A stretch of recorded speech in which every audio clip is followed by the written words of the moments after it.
G'day everyone, it's Jimmy here, and today I'm going to talk about the 3 mistakes that almost cost me my business. Now, I thought about doing more mistakes, but that would be a very long video because I've made a heap of mistakes. And the next video after this is going to be the 3 things I did right when starting my business, because there's always an inverse thing here. You know, there's things that I've done wrong, there's things that I think I've done well. And make sure to watch the next video as well in regards to the 3 things that I feel like I did right. But for those who don't know who I am, I'm Jimmy Mitchell, and I have a 7-figure digital marketing agency, and I'm based here in Australia. And really, I'm on just one mission with these videos, and that's to help small business owners make more with from their marketing with less, and to make sure that they don't get ripped off when they go to market looking for help with their marketing. And if you like this kind of content, small business help and advice, marketing advice that's based in the real world, make sure to like and subscribe to the channel and help me get the word out to, you know, the more videos that are out there, the more they're spread out, the less chance someone has of getting ripped off when they do marketing. So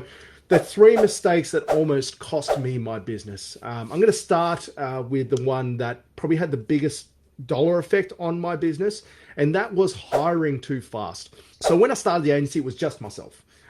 As most small businesses when they start are, you know, it was just me doing a couple of $1,000s a month, you know, chipping money in every month, chipping the money in every month. And I got very lucky at the very start to find Cam, who's now the operations manager of the business. I was very lucky to find Cam, and that was not a mistake. That was a punt, and we made the right decision. But after we hired Cam, we started to get a little bit of traction. We had more capacity. Cam was effectively a second me.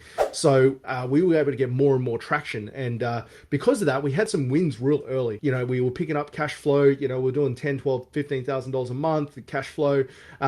The one thing we hadn't set up yet and done yet is our processes were garbage. We had no processes in place. So we were just flying by wire. Cam and I worked super closely with each other to get the work done. And this is where the mistake comes in. We started extrapolating, going, okay, well, we're struggling in this area. We need to find someone to help in that area without having any consideration to the costs and the cash flow requirements to do that. So that was the biggest mistake we made early in the pieces. We went from me and Cam to 6 people in the space of like 2 and a bit months. But quite frankly, the business couldn't support that many people.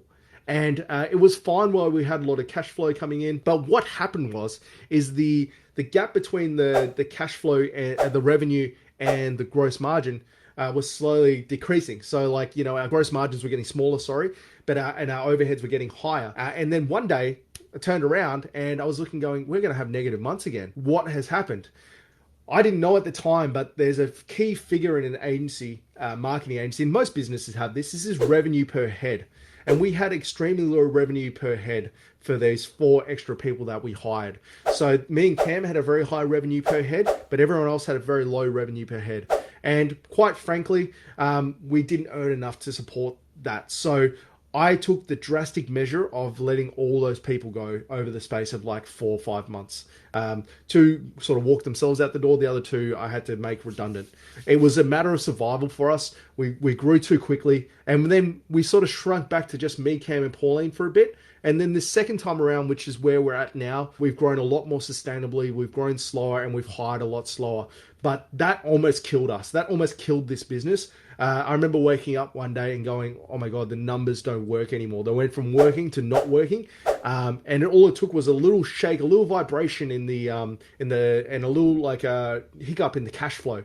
And it really messed us up. So I think if I hadn't made that mistake early, you know, there's always a silver lining to this stuff, right? If we hadn't made this mistake early, then the agency would be nowhere near as robust as it is now.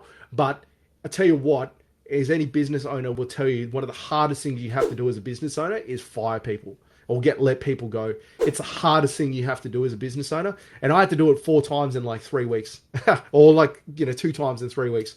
It was hard. And, I never want to go through that again. So we've really made an emphasis and an effort to make sure that we hire when we're ready and for the right people and based around revenue per head. So we aim to have a high 6-figure, like mid 6-figure revenue per head. So like $200,000-$300,000 ideal world. Anywhere between $100,000 and $200,000 per head is a good spot to be for us. So we basically look at a different section of the business and go, can we support having an extra person in this section of the business? So we're going to generate enough revenue doing, say, social media that it warrants having someone doing that as their only job. Otherwise, can we get more efficient? Can we incorporate it into someone else's role? That's how we sort of look at it now. Whereas at the first time around, we basically just went, oh, we have social media work. We need to find someone to help with that. And that was a mistake because we just didn't have enough revenue per head to justify the cost of having that person doing that thing.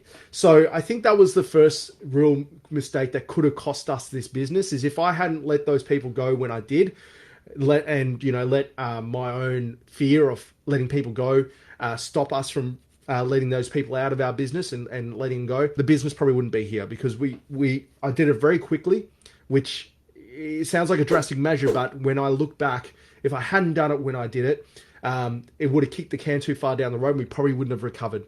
We only just recovered from that when we went back to 3 people. We only just recovered.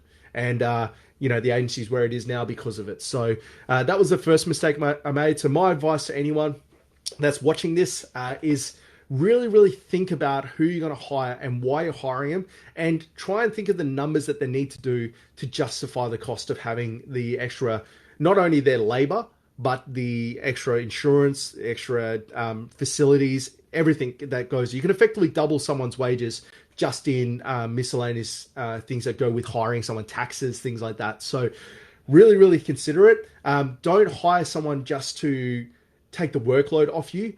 Hire someone that's going to so their strategic plan. It's not only for yourself. That's important. Clearly, you got to do it for your own best interest as a business owner, but do it to make sure. It's not fair. That's the one big mistake, and the one big thing I regret is that it wasn't fair on the people that I hired to have to let them go so quickly. They give up a lot and they commit a lot to you when they come on board, especially a business that's just reasonably new. And it wasn't fair on them that they did nothing wrong. They were good at what they did. I trusted them, but financially, we just needed to do that for survival. So I never want to go through that again. And I hope you can learn something from this and not have to go through that yourself. And that leads me on to the second thing. A second mistake that almost cost me this business was not knowing my numbers well enough. I like to think I know the numbers pretty well now. I've really, really made an effort to learn the numbers behind the scenes of how to make a business work. But I came from a large business that was doing $100 million a year. So a lot of the little intricacies of running a small business, they kind of been ironed out by this business. So I had a good idea of holistic numbers and how to manage numbers, but I didn't have a good idea of numbers when you're a bit closer to the crocodile on the boat and you're a bit closer to zero, because when there's a big gap between $100 million and $0. So when we started this business, I'm glad that I treated it as a big business from the start, but we flew very, very close to the sun at specific times where I didn't take into account cash flow as being an issue for us. So I didn't take into account people not paying us on time. I didn't take into account that, staff, the team needs to be paid before you do. I didn't take into account that I would need to, I knew what we need to be paid. I knew roughly, but I didn't know how to work out what that number was. And so we were just sort of winging it. And I didn't take into account that you need a war chest of cash within your business to keep it operating. And we got real close. If we didn't have the savings we did, we probably wouldn't have survived as an agency. I'm very honest about that. I got, through sheer power of will and just, lack of a better term, hustling, we made it work. But we flew super close to the wire, growing and scaling. This is around the sort of $15,000, $20,000 a month revenue mark is when we really started to get closer to the wall. The numbers we're doing now, sort of 80, 100 G a month sort of thing. It's actually easier to run the business at that size than it is at 10 to 20,000. So this has just been my experience, but $0 to $10,000 a month in revenue was super hard. It's probably the hardest I've ever worked in my life. $10,000 to $20,000 was the hardest from a stress level perspective, because the things that you build to work with one person or maybe 2 people does not work when you go from 10 to 20, because you need to effectively double the output you have to get that. 20 to 50, pretty smooth sailing. 50 to 100, pretty smooth sailing. It's the bit in the middle that 10 to 20 that people don't talk about, that's super hard. And so you really, by the time you get to 10 to 20, you really need to know your numbers.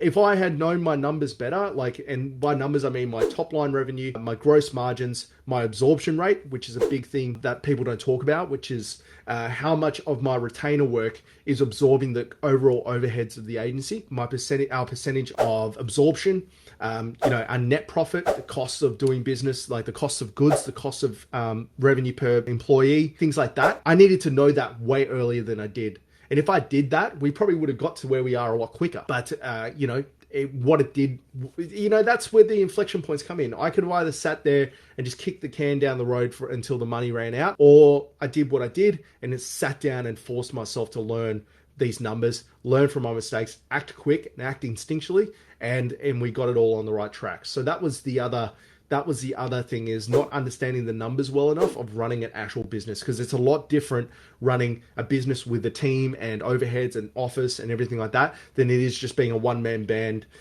doing freelancer work. So if you're coming from that space, you need to make sure that you pick those numbers out and you learn them before anything else. You should be, even if you're a freelancer, a one-man band, or you're just a sole trader doing trading work, you need to understand those numbers if you ever want to scale up.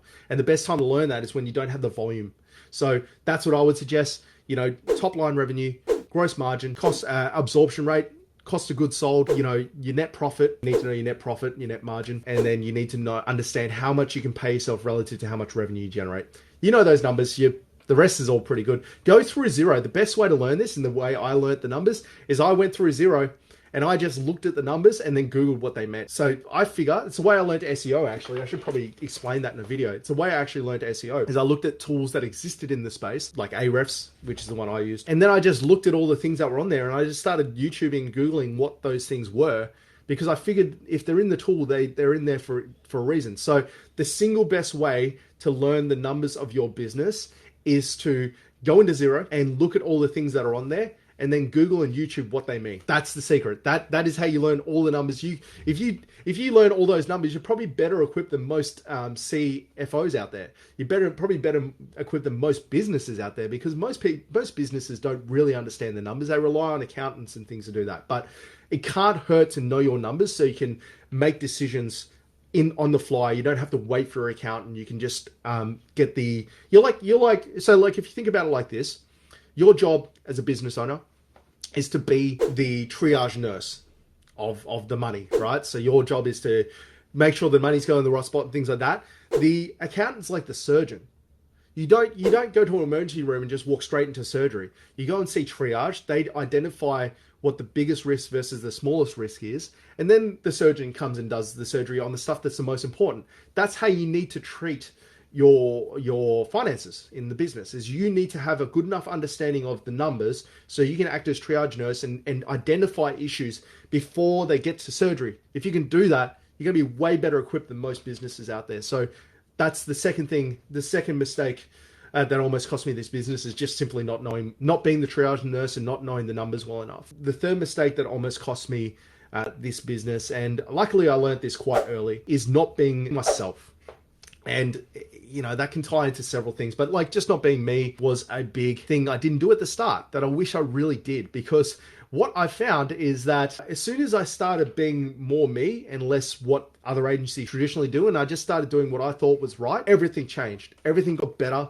Everything in business got 10 times easier. It was easier to find good people because they wanted to work with someone that was being themselves and that had values and stood up for what they believed in. It was easier to find clients because clients will naturally be attracted to you.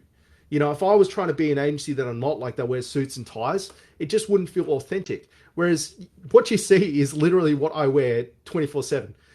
This outfit and this garb and all this stuff, if you go into my home, this is what it kind of looks like. It's everything in this agency, including the team and how they represent themselves, is them being themselves. And that's a huge competitive advantage because it frees up brain capacity to do the things well that you're supposed to be doing, as opposed to spending a portion of your brain capacity trying to be something you're not. It actually takes a lot of effort to pretend to be something you're not. So it's a competitive advantage for us because we don't have to position ourselves in the market. We don't have to worry about what we say in the market because we market ourselves as, if you want to work with us, this is what we are.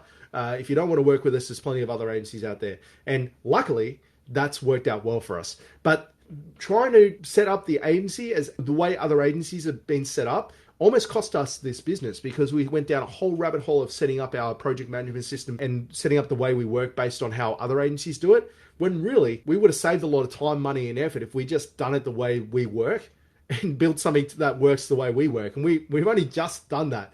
Like that was something that we only implemented this year, is going, actually, why are we trying to use tools and use tools a way that other people do when we work a certain way and it works for us?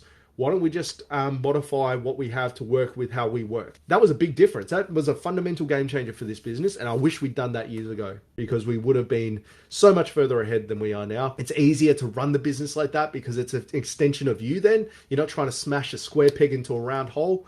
And it's just a better way to work. I enjoy coming into the office, even though there's stress and clients unhappy and, whatever. I still enjoy it because it is us. I'm not going into a place that doesn't feel like home, and hopefully the team feels the same way about the place as well. So I think being yourself, if I could do it again, I wouldn't even looked at what other agencies did. I don't even care anymore what other agencies do. It doesn't affect me. I have people I listen to, and I look at everything, because you've got to keep one eye on everything.